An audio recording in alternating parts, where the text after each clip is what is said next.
정치의 맛수다 시작하겠습니다. 오늘은 윤희석 국민의힘 선임 대변인, 김진욱 전 더불어민주당 대변인과 함께하겠습니다. 어서 오세요. 안녕하세요. 안녕하세요. 예산안 얘기부터 해볼까요? 네, 민주당이 정부가 제출한 예산안에서 4조 1천억 원을 깎은 감액 예산안을 지난주 예결위에서 단독으로 통과시켰습니다. 감액 예산안 헌정사상 초유의 일인데요. 여야 입장 차이는 극명합니다. 먼저 정부 입장, 여야 발언부터 듣고 시작하겠습니다. 이렇듯 온 국민이 합심해 대응해야 할 경제 난국에 야당은 감액 예산안 강행이라는 무리수를 두고 있습니다. 그 피해는 고스란히 우리 국민과 기업에게로 돌아갑니다.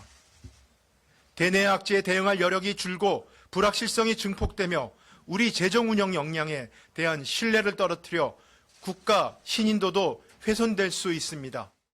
민주당의 날치기 예산 행포로 인해 민생, 치안, 외교, 재해 대응 등의 문제가 발생될 경우 그 모든 책임은 전적으로 이재명 대표와 민주당에 있다는 것을 분명히 말씀드립니다.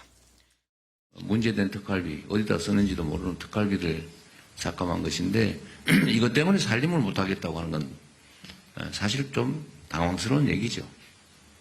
정리액을 안 해줘서 협상을 안 해서 문제다. 이건 정말 황당한 얘기입니다. 민주당의 감액 예산안의 핵심을 보면요. 대통령실, 검찰, 경찰, 감사원의 특수활동비를 전액 삭감하고 정부 예비비 절반을 깎은 겁니다. 우선 전체 예산이 삭감된 특수활동비부터 한번 짚어볼게요. 민주당 입장부터 들어볼까요?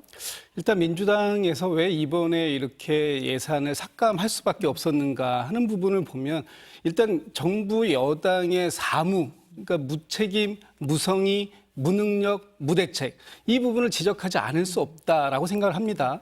일단 정부가 정말로 이번 예산을 통과시키기 위해서 얼마만큼 열심히 노력했는가 또 그 부분에 대해서 국회에서 얼마나 많이 진정성 있게 설명하려고 했는가 하는 부분이 전혀 눈에 보이지 않는다. 그러면서 마치 이 모든 것들이 민주당의 책임인 것처럼 말씀 주시는데 677조 원의 예산 중에 673조 원을 통과시켰습니다.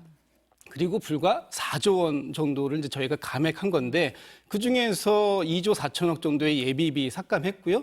또 저희가 계속해서 특활비라든가 특경비 부분에 있어서 이 부분이 이 국민의 혈세로 쓰여지는 부분인데 어떻게 쓰여지고 있는지 제대로 사용되고 있는지 불효불급한 건 없는지 내용을 확인할 수 있게 해달라고 요청을 드렸음에도 불구하고 그런 부분들에 대해서 그동안 국회에다가 제대로 설명하지 않았거든요. 이런 부분들이 없다면 저희들 입장에서는 원칙대로 할 수밖에 없다.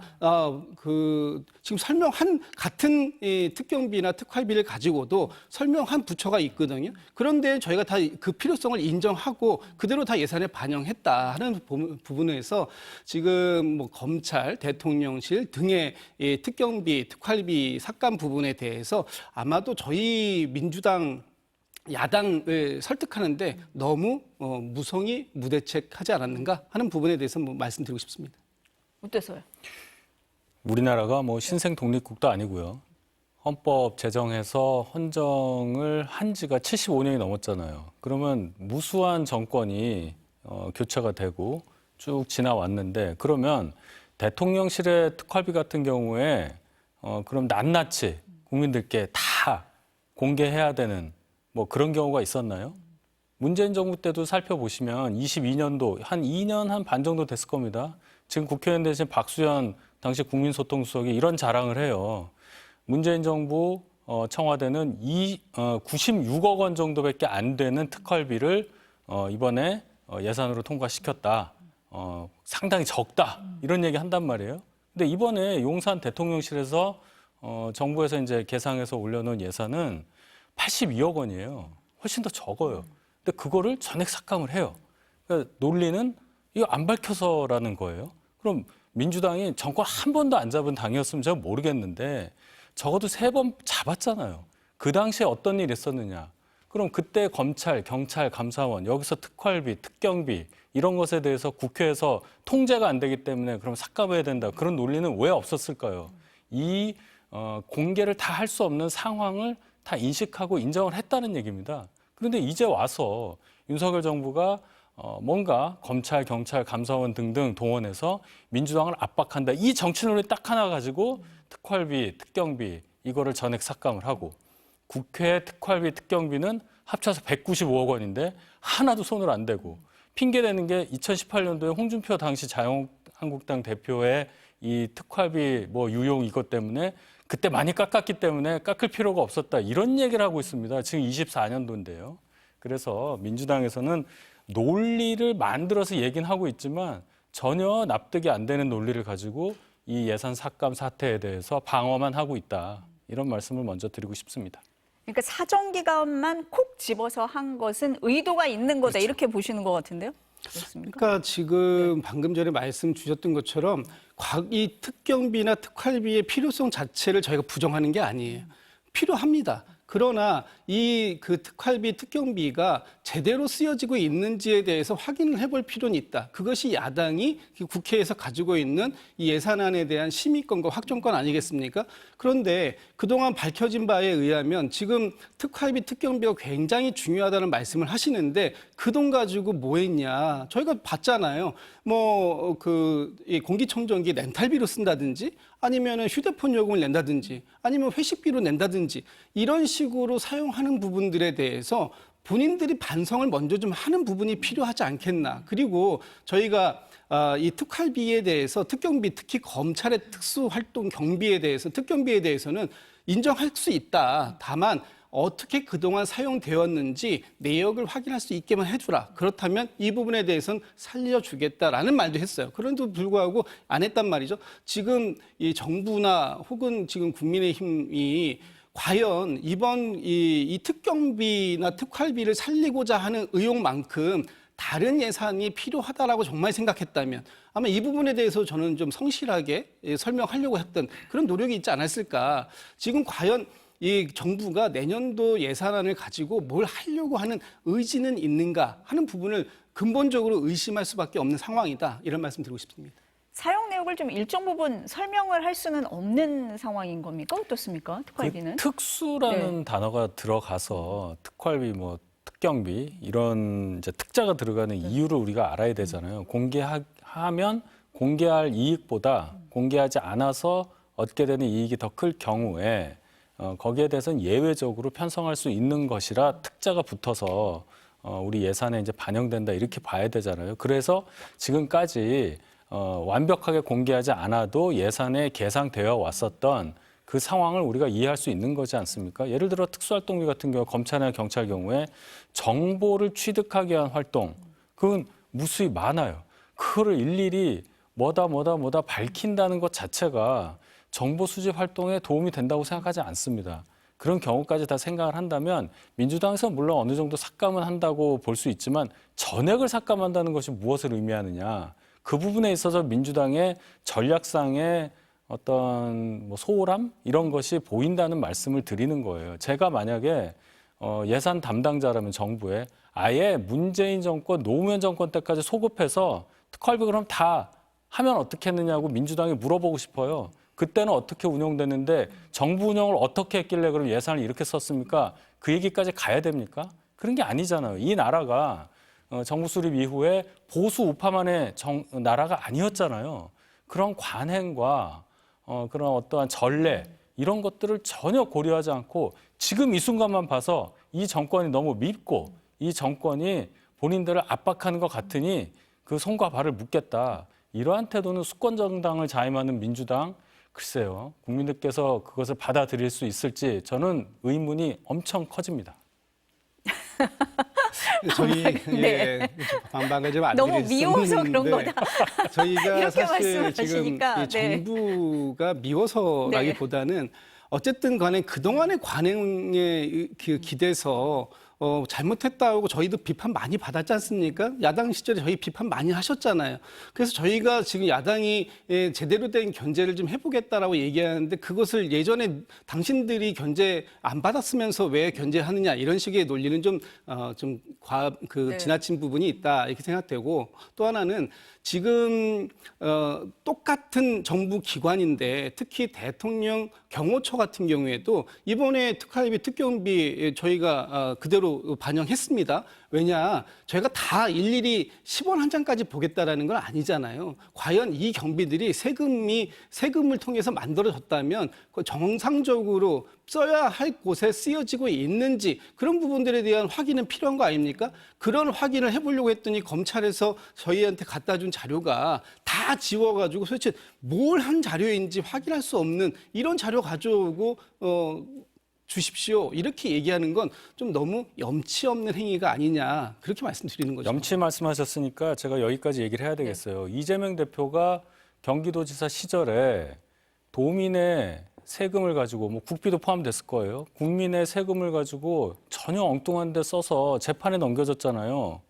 그런 거 한번 생각해 보세요. 국민의 혈세 얘기하시잖아요. 이거 어떻게 썼는지 알아야 되겠다고 하시잖아요. 아직 확정된 내용은 아니니까. 제 얘기는 확정 안 됐어요. 저희도 공개하면 어느 정도 논리가 설득이 되겠죠. 근데 공개할 수 없는 사항이 있기 때문에 공개를 안 하는 거잖아요. 어느 정부나 그렇게 얘기할 거예요. 문재인 정부도 마찬가지고. 그러니까 논리의 선상은 똑같은 상황에서 얘기를 하는 건데 민주당이 지금 염치 얘기하셔서 제가 그러는 거예요. 그런 주장을 할 만한 염치를 민주당이 갖고 있느냐. 죄송한 말씀이지만 저는 없다고 생각해요. 그러니까 저희에게 네. 그런 정도를 설명하려고 하는 노력을 얼마나 정말 진지하게 하고 있었는가 하는 부분 생각해 보시면 참 좋을 것 같아요. 저희들이 정말 민주당이 아무런 근거 없이 이렇게 정부를 압박하는 거 아닙니다. 정부에서 충분하게 설명할 기회도 드렸고 또 저희가 어느 정도 수준에서 받아들이겠다라는 사인도 여러 차례 들었던 걸로 알고 있는데 그럼에도 불구하고 저희한테 뭘 가지고 와서 어떤 설명을 어떻게 저희를 설득시키려고 노력했는가. 오늘 우원식 국회의장께서도 그런 말씀하셨어요. 정부가 더 야당을 찾아가서 설득하려는 노력을 좀 해봐라. 오죽했으면 의장님께서도 그런 말씀을 하셨을까라는 생각이 좀 들고요. 지금 국민의힘이나 그 정부가 과연 내년도 예산안 통과를 시킬 생각이 전혀 없구나. 왜냐하면 이 특경비에만 몰입되어 있어요. 예비비, 특경비 두 가지 빼고 과연 이 정부가 무엇이 더 중요한 건지 정말 민생을 챙기려고 하는 건지 미래에 대한 어떤 그 새로운 그 준비를 하려고 하는 자세가 있는 건지 이런 부분들에 대해서 국민들께서도 이제 하나하나 차근차근 이제 살펴보실 거다. 그런 말씀 드리고 싶습니다. 지금 대변인님께서 정부 예비비 말씀을 하셨어요. 예비비 같은 경우 지금 절반을 삭감했습니다. 그러니까 민주당에서 역대 정부에서 예비비를 1조 5천억 원 이상 사용한 예가 없다라고 하면서 과도한 편성이라고 주장하십니다. 어떻게 설명을 하시겠어요? 작년에도 네. 4조 2천억 편성했었는데 1조 5천억 정도 사용했습니다. 그 나머지 부분에 대해서 불용된 거죠. 올해 4조 8천억을 지금 정부가 예산을 세워왔습니다. 과연 6천억이라는 돈을 더 세웠어야 할 이유가 무엇이었을까? 지금 정부에서는 뭐 재난, 재해 뭐 이런 부분 말씀하시는데 이런 부분들도 충분히 그동안 감안돼서 집행한 것이 결국 1조 5천억 정도 됐는데 저희가 볼 땐 이런 거예요. 이게 올해 예산이나 작년 예산, 이 윤석열 정부가 들어선 이후에 예비비를 사용하는 내용들을 보면 대체적으로 청와대 용산으로 대통령실 이전하는데 수백억, 책정된 예산 외에 예비비를 수백억 갖다 썼습니다. 또 대통령 해외 순방 예산도 책정된 기존의 예산 외에도 또 수백억을 갖다 썼습니다. 이런 식으로 마치 예비비가 정부의 쌈짓돈인 것처럼 이렇게 쓰는 부분, 이런 부분들에 문제 있다. 오히려 정말로 재해 예산이 필요하다면 재해 예산을 별도로 정부 예산 단계에서 편성하는 게 맞다. 그리고 해외 순방에서 필요하고 트럼프 대통령 2기 체제에 대해서 필요하다면 외교부에서 정식 예산으로 그 부분을 수립하는 게 맞는 것이지 언제까지 무작정 예비비만 갖다가 끌어다 쓰려고 하느냐 이런 부분 하나 말씀드리고 재해 예산 어제 한동훈 대표께서 말씀하셨으니까 제가 한 말씀만 더 드릴게요.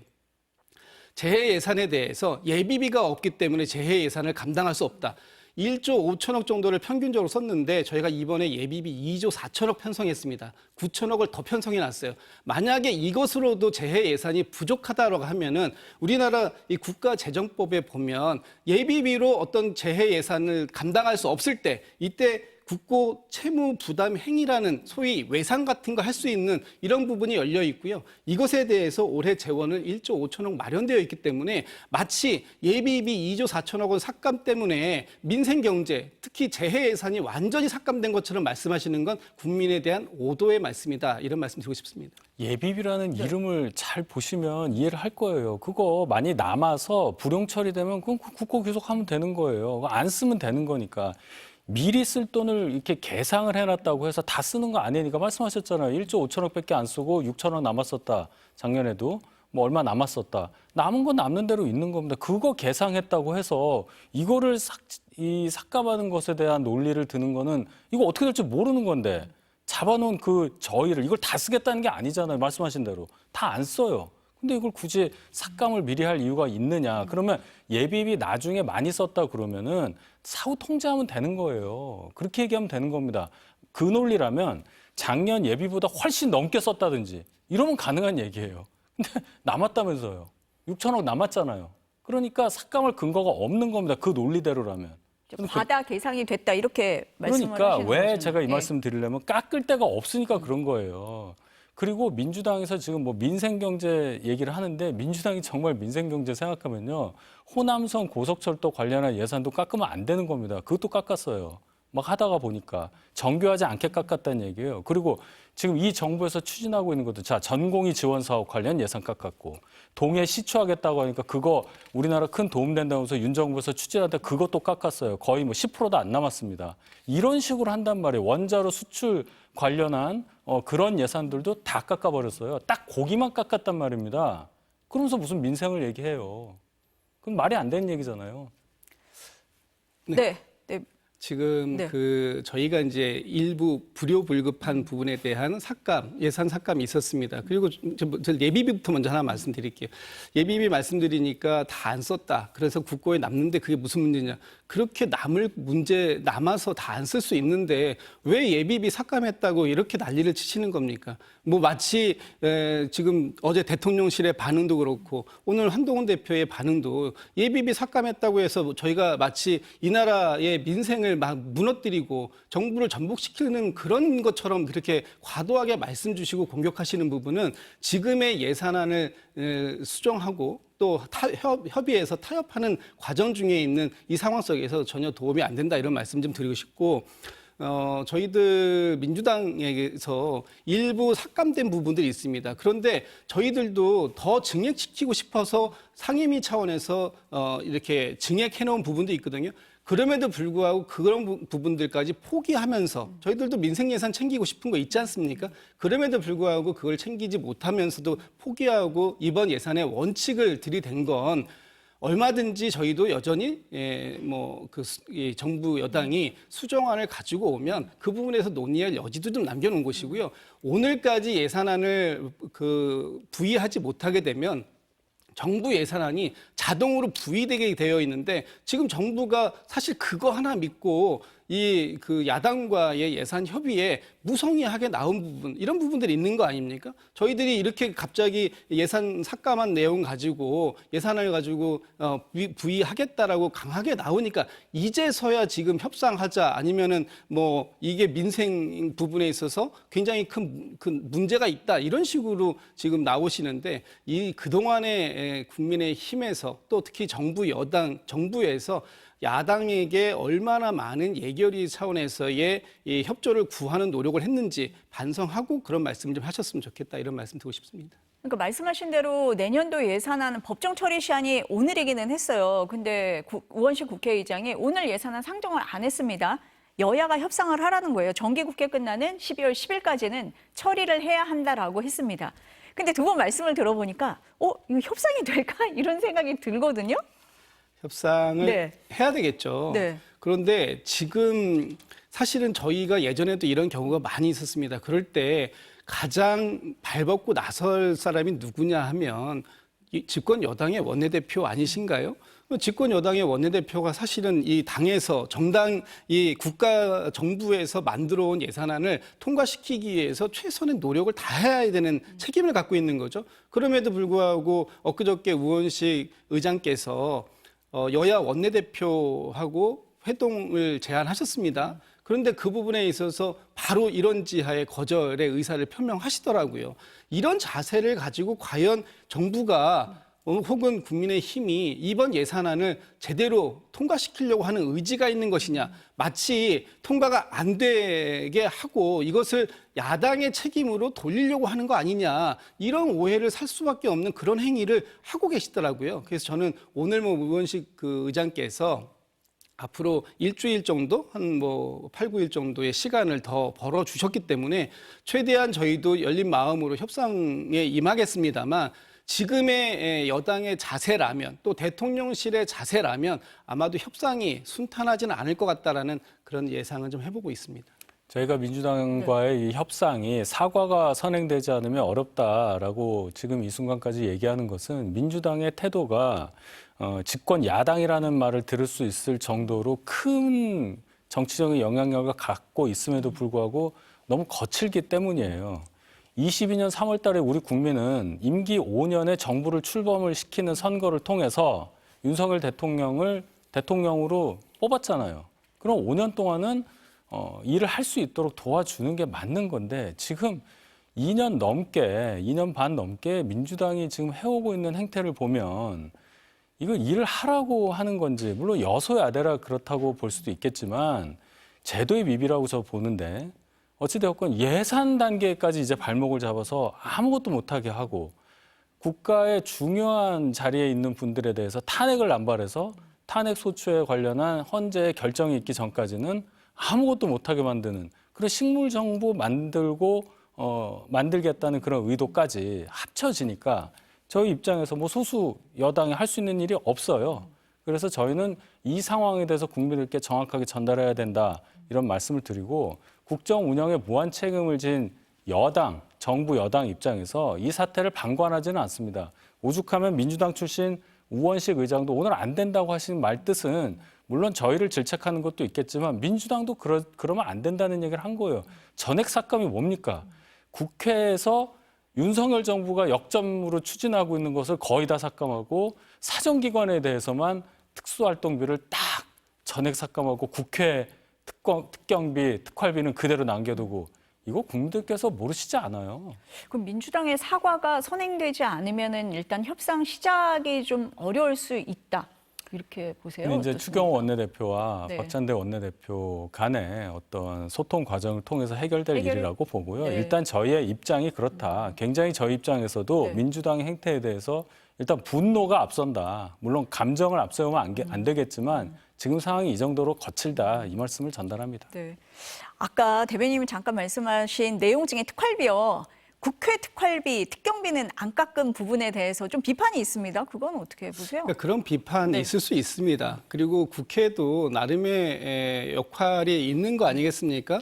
그러니까 특활비, 제가 아까도 말씀 올렸습니다만 특활비 자체가 필요 없다. 이런 건 아니에요. 제대로 쓰여져야 된다라는 것이죠. 지금 국회에서 특활비, 특경비 해서 한 190억 정도 네. 편성이 되어 있는데 이 부분에 대해서도 나름 이 안에서 평가받은 부분들이 있을 수 있습니다. 그리고 지금 이번에 아예 국민의힘에서는 그럼 국회도 다 없애자 이런 식의 감정적 대응이 과연 도움이 될 것인가 하는 부분에 대해서 말씀드리고 싶고 저희들 좀 전에 말씀 주셨는데 저희 발목 잡고 네. 도와줘야 된다. 저희도 도와드리고 싶어요. 그러나 저희들 민주당이 집권 여당 대통령의 거수기는 아니지 않습니까? 그렇다면 대통령도 선출된 권력이지만 야당, 거대 야당을 만들어주신 국민의 민의도 저희도 선출된 권력이니까 저희의 권력에 대해서 삼권 분립 좋아하시니까 인정할 건 인정하고 가야 된다. 그래서 저희에게도 최대한 협조를 구하시고 지금 국정의 방향이 잘못된 방향으로 가고 있다라고 야당이 얘기를 하고 있지 않습니까? 그리고 그 잘못된 방향에 속도를 더 붙이겠다고 예산을 쓰는 방법 이런 부분들에 대해서는 저희가 문제가 있는 것이다라고 지금 지적을 하고 있는 거라면 그 부분에 대해서도 일정 정도는 받아주시는 그런 부분이 필요하다. 저희 그렇게 말씀드리는 거죠. 우원식 국회의장이 오전에 12월 10일까지 협상하라고 했는데 두 분 말씀 들으니까 안 될 것 같은 생각이 들어서 좀 우려가 됩니다. 근데 이런 비판도 있어요. 세금 깎아주는 데는 여야가 따로 없더라. 이런 얘기 나옵니다. 무슨 얘기냐면 가상자산 투자 소득에 대한 과세를 2년 유예하자라는 정부 여당 안에 민주당이 동의하기로 했습니다. 뭐 투자자들은 환영을 했는데 우려하는 목소리도 적지는 않습니다. 어떻게 보세요?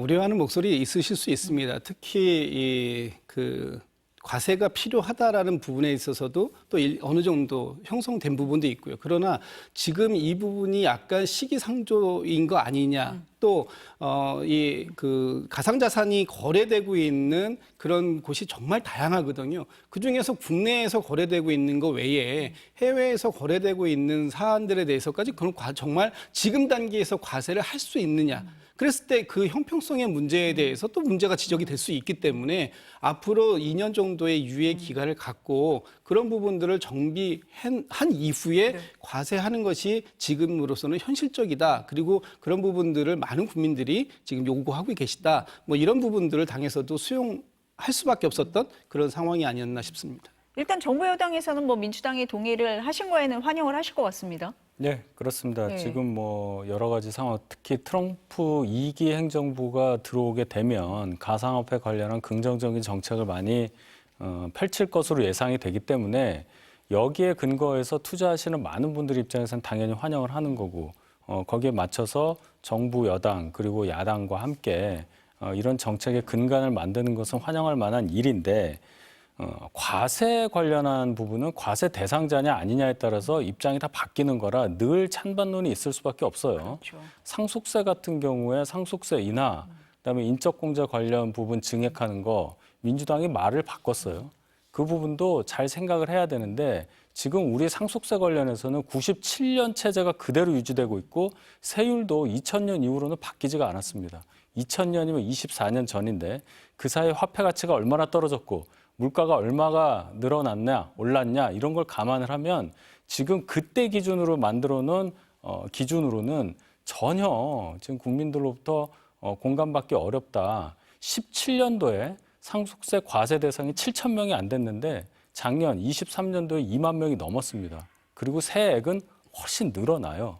이런 것에 맞춰서 생각을 해줘야 하는데 민주당은 감정적인 대응으로 예산까지도 지금 보고 있다. 이 부분을 제가 꼭 지적하고 싶습니다. 세금 문제도 마찬가지고요. 이거 말고 다른 거에 대한 동의도 많이 구하시는 것 같은데요. 그것도 좀 전향적으로 나와라 이런 말씀 예, 같은데. 저희도 네. 충분히 검토를 네. 하고 내린 결론이다 이런 말씀 드리고 네. 지금 윤석열 정부가 건전 재정을 기조로 삼고 있지 않습니까? 그럼에도 불구하고 작년 올해 해서 2년 동안 한 80조 원이 넘는 그런 세수의 부족 상황이 생겼어요.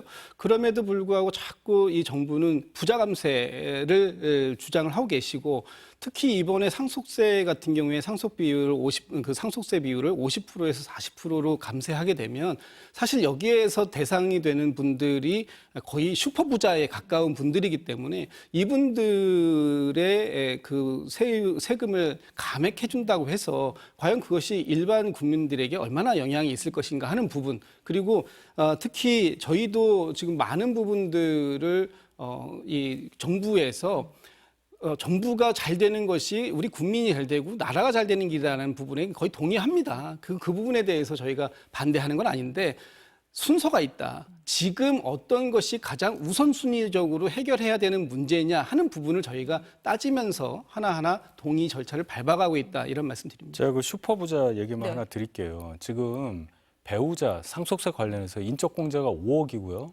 그리고 이제 일괄공제 그것도 5억이에요. 그리고 자녀들은 1인당 5천만 원.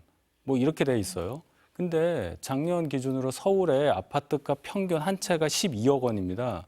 대부분 자산을 부동산의 형태로 가지고 있는 우리나라 분들 생각을 해보면 가족 중에 어느 분이 재산을 많이 가지신 분이 사망을 했을 경우에 남은 가족들이 그러면은 그 재산에 대해서 얼마만큼 부담을 해야 되느냐 상속세를요.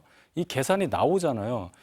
이 세율 얘기 제가 말씀드렸는데 2000년도에 그러면 서울의 아파트 한 채 값이 얼마냐 이거랑 연결지어서 생각하면 될 겁니다. 그래서 그걸 바꾸자는 건데 지금 상속세 부담 가져야 될 사람들은 슈퍼부자다. 그렇지가 않아요. 우리나라에 그럼 슈퍼리치들이 그렇게 많아요? 그건 아니잖아요. 이걸 바꾸자는 건데 이걸 마치 항상 부자 감사라는 틀에 넣으니까 민주당이 한 발자국도 앞으로 못 나가고 있다. 이 지적을 제가 하는 겁니다. 같은 얘기를 하시는데 보는 관점이 너무 다르시니까. 아, 제가 숫자로 말씀드렸잖아요. 네. 그러니까 예산안과 마찬가지로 해결책을 제시하는 방법도 아직까지는 차이가 많이 있으신 것 같아요. 근데 거기에 대해서 조금 더 전향적으로 나왔으면 좋겠다라는 게 정부 여당의 입장이신 것 같습니다. 아니 물가가 네. 바뀌고 24년 동안 네. 세율을 묶어놓고 기준선도 97년 이후로 안 바꿔놓고 가는 게 맞냔 말이에요. 지금 그거는 올려야 되는 거잖아요. 야당을 조금 더 설득을 하시죠. 아니 20몇 년 지난 거를 네. 당연히 받아들여야 되지. 지금 와서 그럼 아이가 성장하면은 몸이 커지니까 옷도 바꾸고 사이즈도 바꾸고 이렇게 하는 건데 네. 그걸 안 해주고 작은 옷을 계속 입고 있으라는 얘기하고 똑같단 말입니다. 네. 이게 설득의 영역이에요? 이거는 인지의 영역이에요.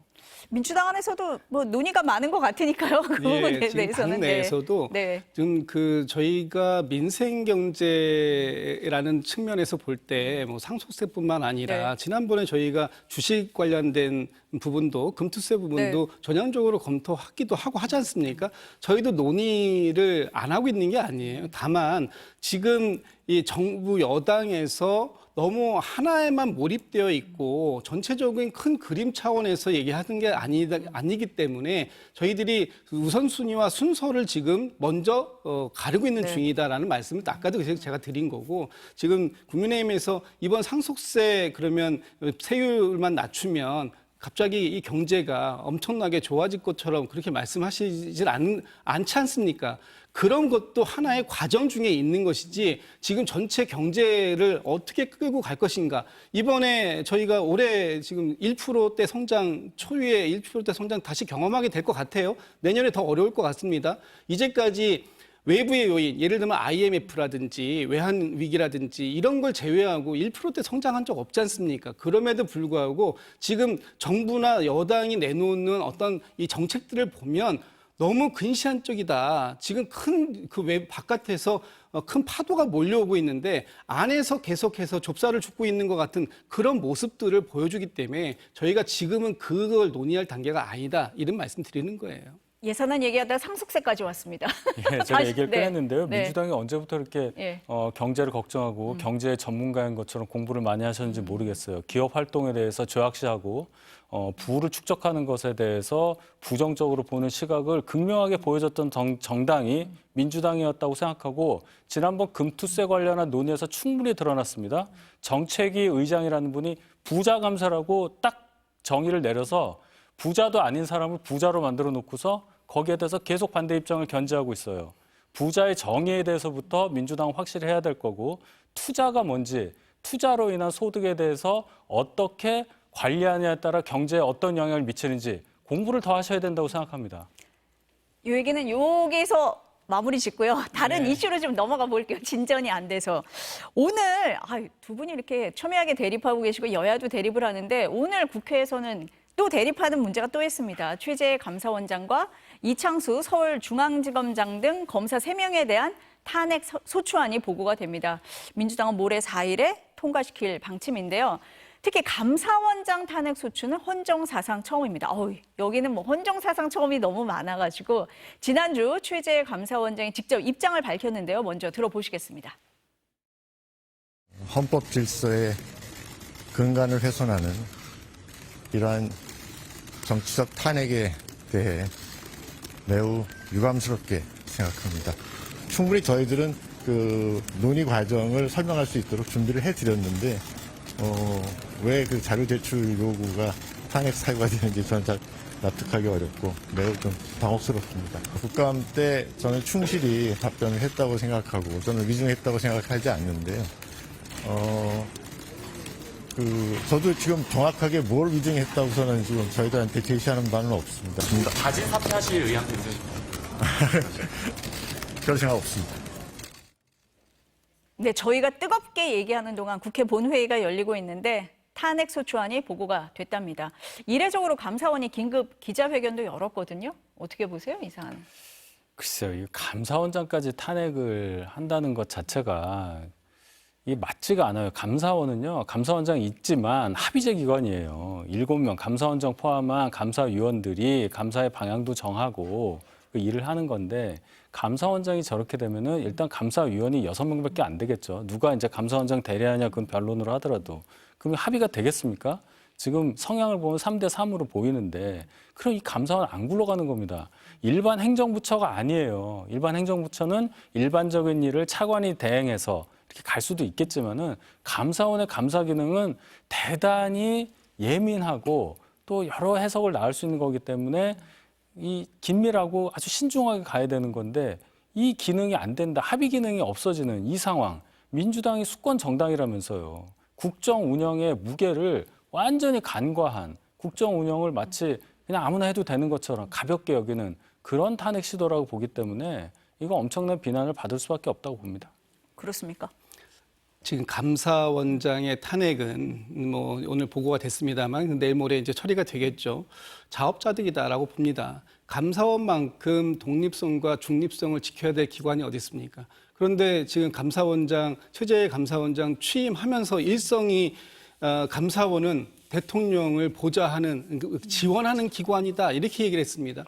그 이후로 감사원이 지난 2년 반 동안 보여준 모습들을 보면 전 정부에 대한 표적감사, 그리고 이번 정부에 대해서는 솜방망이 같은 부실감사, 이런 것들을 보여주고 어떻게 정말로 독립성과 중립성을 지키고 있다 이렇게 얘기할 수 있는지, 이번에도 관저 부분이 있지 않습니까? 네.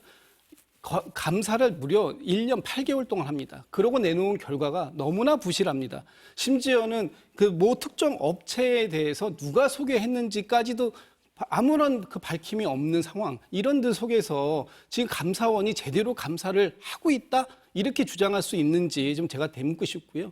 감사원의 독립성 저희가 충분히 보장하고 싶습니다. 그러나 그동안 보여왔던 표적감사, 전 정부에 대해서 정책적 결정 사항까지도 그 부분 표적감사해가지고 법의 심판을 받겠노라고 다 넘기지 않았습니까? 이런 부분들이 과연 국민들이 보실 때 감사원이 진짜 독립적으로, 중립적으로 그렇게 감사를 하고 있구나라고 보실지 한번 자문을 해봐야 될 타이밍이 됐다 이렇게 봅니다. 또 하나 보고된 게 검사 3명에 대한 탄핵 소추 아닙니다. 이 부분은 어떻게 보세요? 그것도 마찬가지입니다. 직무유기를 하고 있는 거예요. 검사가 갖고 있는 가장 큰 특권이 뭡니까?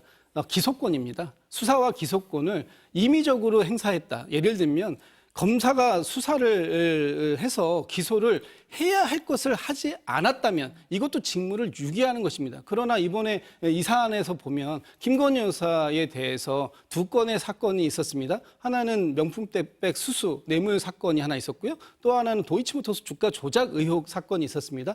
그 2가지 사건을 다 검찰은 불기소 처리했어요. 특히 도이치모터스 주가 조작 의혹 같은 경우에는 충분히 기소해서 법의 심판을 받아볼, 물론 그 법에서 심판해서 무죄가 나올 수도 있겠습니다만 그럼에도 그것까지도 받아볼 수 있는 기회조차를 원천적으로 검찰이 봉쇄했다. 이것이 김건희 여사를 봐주려고 했던 거 아니냐, 이런 국민들의 생각이 굉장히 많아요. 그렇다면 이것을 갖다가 하지 않은 것도 직무를 유기한 것이기 때문에 당연히 이번 사안에 대해서도 저희가 헌법재판소의 판단을 구해볼 필요가 있겠다라는 판단이 들었던 것입니다. 어떻습니까? 민주당의 네. 비난에 이유가 없다고 하는 게 아니에요. 비난하실 수 있고 또 그런 부분이 일정 부분 있겠죠. 근데 그것을 제재하는 방법이 탄핵이냐, 그 얘기를 하는 거잖아요. 탄핵이 되면 결정이 나오기 전까지는 직무에서 배제되고 그 자리에 새 사람을 임명할 수도 없어요. 그냥 그대로 비어 있는 겁니다. 그래서 예를 들어 서울중앙지검 감사원장, 감사원 운영이 안 된다는 얘기예요. 그거를 왜 민주당에서 자꾸만 시도하냐는 겁니다. 이게 처음도 아니잖아요. 지금 검사 탄핵 몇 번 해보셨잖아요. 9대0 나온 것도 있어요. 안 된다는 겁니다. 안 되는 거 알면서 이렇게 하는 거는 아마도 헌법재판관 숫자가 지금 6명밖에 안 되니까 7명 이상 돼야 이게 결정할 수 있잖아요. 그렇죠. 결정 안 되는 상황까지 생각을 해서 이거 길어져서 윤석열 정부 마비돼서 우리한테 좋겠구나. 이런 생각하는 거 아니냐라는 의심까지 불러일으키는 겁니다. 헌법재판관 3분에 대한 임명에도 빨리 적극적으로 나서 주시고 이러한 탄핵안 철회하시기 바랍니다. 그러니까 지금 예산안도 그렇고 탄핵 소추안 보고도 마찬가지고 윤 정부의 발목을 잡는다라는 표현, 마비시키기 위한 거다 이렇게 말씀을 하세요. 어떻습니까? 저희가 탄핵했다고 해서 좀 전에 검사 탄핵 말씀 주셨는데 검사 탄핵했다고 해가지고 직무가 정지돼서 지금 검찰이 다 직무가 마비됐습니까? 아닙니다. 과장되게 말씀하시는 거예요. 서울중앙지검장 혹은 감사원장이 탄핵이 된다 하더라도 기관이 전체가 탄핵되는 것이 아니기 때문에 그 기관은 얼마든지 돌아갈 겁니다. 지금 지금 중앙지검장도 1차장 검사가 대리할 것 같고요. 직무대행이 있다. 직무대행이 네. 있습니다. 그래서 물론 일시적으로 그분이 맡았던 역할이 중지가 되기 때문에 어떤 전체적으로 보면 약간의 좀 저항이 약간 죄송합니다. 저항이라기보다는 약간의 불편함이 있을 수 있어요. 그렇지만 그렇다고 해가지고 그 검찰 중앙지검이 전체가 오일스톱되는 것처럼 또는 감사원이 오일스톱되는 것처럼 그렇게 말씀하시는 거는 결국은 지금 정부와 여당이 나서서 공포 마케팅을 하는 것밖에 더 되는 게 있느냐라는 지적을 드릴 수밖에 없는 거죠. 여야가 또 입장이 달랐던 게 최상병 순직 사건 국정조사였거든요. 국민의힘에서는 계속 반대를 했던 걸로 아는데 오늘 비공개 의총이 끝난 뒤에 추경호 원내대표가 국정조사 특별위원 명단을 국회의장실에 통보하겠다라고 밝혔습니다. 입장이 바뀌신 건가요? 이 최상병 이 사건 같은 경우에 재판도 진행되고 있고 또 수사도 진행되고 있어서 그것을 본 다음에 가자. 이제 저희가 그런 입장이 있었는데 지금 이 상황에서 어차피 정쟁이 개입할 요소가 적은 부분이고 또 진실을 알고자 하는 유가족분들의 마음과 국민 여러분들의 마음을 감안해서 그러면 국정조사에 찬성하자. 이게 저희 입장이 된 거고요. 또 하나는 그동안의 이 검찰이라든지 뭐 군 검찰 이런 쪽에서 나온 여러 결과를 보면 별게 없습니다. 뭐 일부러 그런 것도 아니고 여러 가지 뭐 보고 체계 관련해서 뭐가 있다 이런 얘기들이 있지만은 뭐 박정훈 대령이라는 분이 주장하듯이 뭘 은폐하려고 했다거나 이런 것에 대한 소명이 잘 되고 있지 않기 때문에 저희도 국정조사 받아서 이 논란 부분을 털고 가는 게 낫겠다는 판단을 한 것으로 저는 그렇게 이해합니다. 국민의힘에서 받기로 한 부분에 대해서는 어떻게 보세요, 민주당에서? 늦었지만 잘한 결정이다라고 보여집니다. 지금 국민의힘에서 한동훈 대표가 제일 많이 말씀하시는 게 국민의 눈높이에 맞게예요.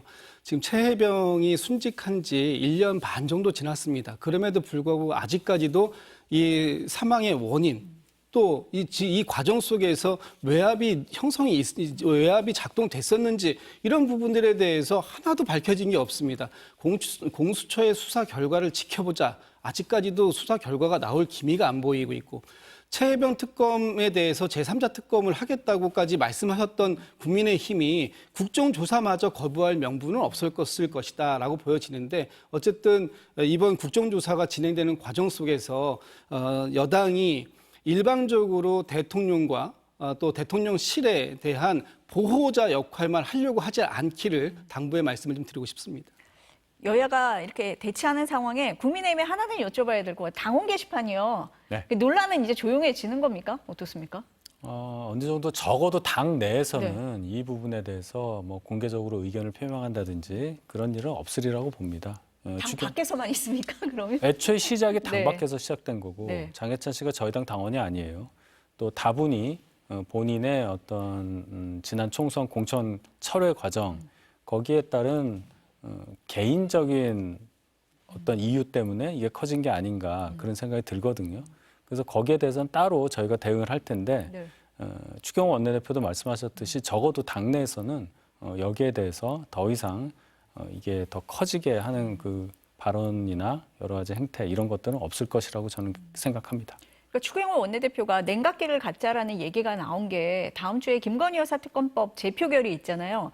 친한계의 기류 변화가 있다는 얘기가 나오면서 추 원내대표의 냉각기 얘기도 나온 게 아니냐 이런 시각이 많습니다. 공교롭게도 그것이 맞물리면 그런 해석도 가능할 수가 있는데 적어도 김건희 여사 3차 특검법도 저희가 계속 반대해왔던 그 요소를 그대로 갖고 있습니다. 여야 합의 없이 통과된 특검법은 위헌적 요소를 갖고 있다는 게 저희의 생각이고 이번에도 마찬가지죠. 그리고 수사 범위에 있어서도 저희가 받아들일 수 없는 부분이 있고 그다음에 이 특검 추천 과정이 제3자 특검이라고는 얘기는 하지만 그 특검을 추천한 그분에 대해서 야당이 반대할 경우에는 다시 철회가 되도록 돼 있어요. 그러니까 순수한 의미의 제3자 특검도 아니다. 저희가 받아들일 수 있는 여지가 전혀 없고 그 사정이 변경된 게 없기 때문에 저희 당의 당론이 변할 이유도 없다. 이렇게 말씀드리겠습니다. 친한계가 이탈표를 행사할 가능성은 없다라고 보시는 거네요. 여러 가지 정치 네. 과정에서 의원 개개인이 어떤 본인 개인의 감정이 달라질 수는 있고 서로 상황이 달라서 감정이 격앙될 수는 있겠지만 그것이 국회 표결과 연결될 리는 만무하다고 생각합니다. 난무하다. 어떻게 보세요, 대변인? 만약에 정말로 국민의힘이 네. 국민의 눈높이와 관계없이 김건희 여사 방탄에만 올인한다면 그 부분에 대해서는 또 국민들께서 적절하게 평가하실 거라고 보고요. 그런 부분들이 지금 윤석열 대통령의 지지율에도 그대로 반영되고 있는 것이다. 그러니까 국민의힘에서 이번 당원 게시판 문제를 덮기 위해서 김건희 여사의 특검 재표결을 활용하지 않는다 하더라도 그 부분이 과연 아직 완전히 해결된 문제로 넘어갈 것인가 하는 부분은 저는 그렇게 판단하지 않는다 이런 말씀 드리고 싶습니다. 조금 더 보셔야 된다 이런 말씀 같습니다. 네, 조금 더 지켜볼 필요 있을 것 같습니다. 아직 열흘 남았잖아요. 네, 알겠습니다. 오늘 말씀은 여기까지 들어야 될 것 같습니다. 감사합니다.